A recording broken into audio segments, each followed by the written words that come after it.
To the latest on the high-stakes summit between President Trump and Vladimir Putin scheduled for later this week. This morning, there are questions about whether Ukraine's president will attend the meeting in Alaska.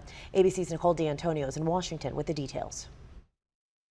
This morning, President Trump is preparing for a historic summit with Vladimir Putin on American soil, as questions remain about whether Ukraine's President Zelensky will attend. President Trump announcing the two leaders plan to meet in Alaska this Friday. It comes as European leaders warn the path to peace in Ukraine cannot be decided without Ukraine. The U.S. ambassador to NATO saying Ukraine's participation in the summit is possible. There can't be a deal that everybody that's involved in it doesn't agree to. And, obviously it's a high priority to get this war to end. But Zelensky defiant, saying, quote, there is not a single real step from Russia towards peace. That is why sanctions are needed. Senator Lindsey Graham described what that peace deal could potentially look like. You'll have some land swaps, but only after you have security guarantees to Ukraine to prevent Russia from doing this again.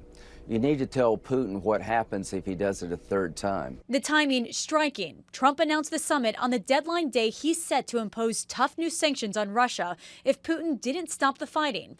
But now Putin will visit the U.S. for the first time in nearly a decade without facing sanctions or committing to a ceasefire. What is going to be the outcome of this? And the person who has to ask the most is, of course, President Zelensky, who is already sounding alarm bells in his commentary saying, look, nothing about Ukraine without Ukraine. We're not going to necessarily accept anything you decide about us. So he's clearly worried.